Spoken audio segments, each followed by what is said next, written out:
Hey everybody, Jorik again. Hope you're doing well. Welcome back. Today I want to talk about my experience here in Portugal of getting COVID and the recovery, and not so much symptoms or anything like that, but really what I want to talk about is the recovery document that I was able to secure and tell you kind of what it gets me and my wife for our travels the next several months. So first things first, symptoms were mild, thankfully, other than being tired and having some sniffles, and my voice was off. We got the mild version, so that's a good thing. But it's interesting because I've made some videos before, and I've actually looked online and watched other creators' videos to see what does recovery documents look like. I know what a vaccine document looks like. I know what a PCR test or a negative antigen test looks like. But what I don't know is what does a recovery document look like? Because I just haven't seen anybody post one. So I'm posting this here. I'm covering up some of the personal information on it. But this is the recovery document that we received through Portugal. Underneath the big square is the QR code that people use, whether it be to get on flights, to get into restaurants, you name it. There's a couple of other personal data points that I'm going to keep to myself on this page, but this is basically what you have. It's also downloaded into our phone, so we can use it to show people that we have recovered from COVID. I'm going to tell you what the process is here in Portugal. It may be similar, it may be completely different in other countries, but here in Portugal, if you have COVID or if you do a self-test, you go to the doctor, and if you test positive, you do need to make sure it's a PCR test.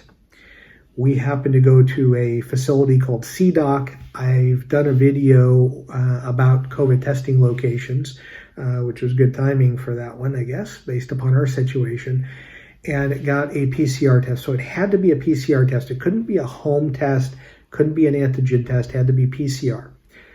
Once they took the test and we received the results a few hours later that we were positive, that went into the government system.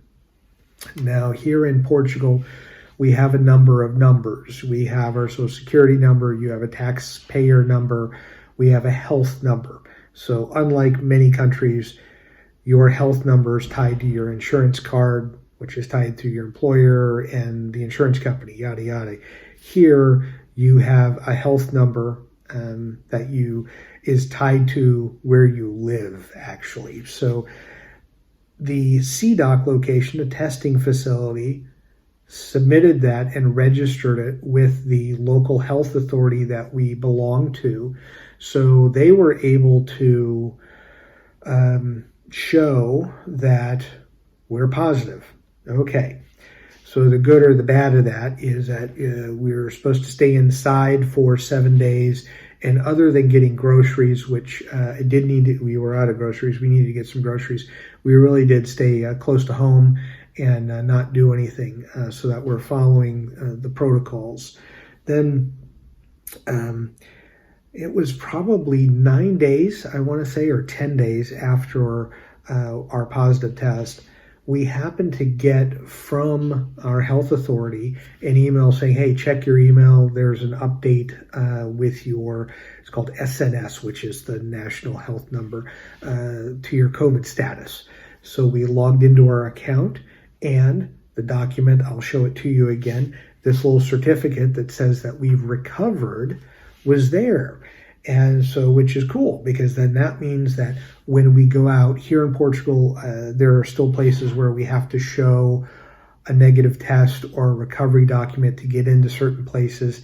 You have to do it for flights, I think every country, you have to do some sort of testing along the way now. So we have a document that allows us to board an airplane to get to, or train or whatever, to get to other countries. So we're pretty happy about that. And in the EU, it allows us to travel without needing further testing, meaning showing a PCR test or an antigen test for 6 months. So in this case, until July 3rd, we don't have to do any extra testing to get into any country in the EU. In the US, it's 3 months or 90 days. This document's valid, and then after that, even though we're recovered, we would have to do a test to get back in after that 3-month period. It's pretty slick. We'll know here in about a month when we take a flight how this truly works, and I'll probably do a video about that to give you the experience of here's what's actually going on with this document and how it gets used, and good or bad, hopefully there's no hiccups with it.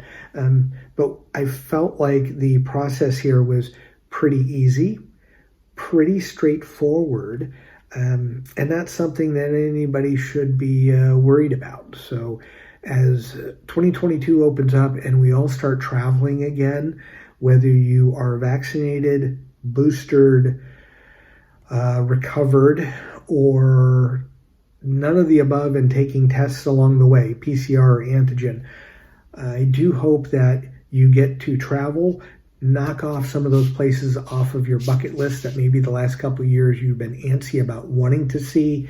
Now you're going, okay, I got an opportunity. I have a break in the action. Things are getting normal. Let's hope. I'm going to go see what I want to see before things maybe get hairy again. So this is it. I felt like this was a worthwhile video to show you. Each country has their own documents for this.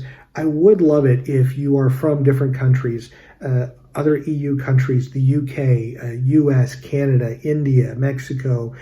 If you have recovery documents, not posting them because I don't want to see that, but just have you applied for a recovery document? Have you been able to use it to get on a flight or get to another country without any questions and without having to do any testing? I'm curious about that because I'd like to know before we get on our flight if anyone's had any hiccups along the way. So again, thank you so much for taking the time to watch my channel. As always, look for videos regarding Portugal, specifically Lisbon, living here, and travel abroad when we get to it. So thanks so much for watching and have a great day.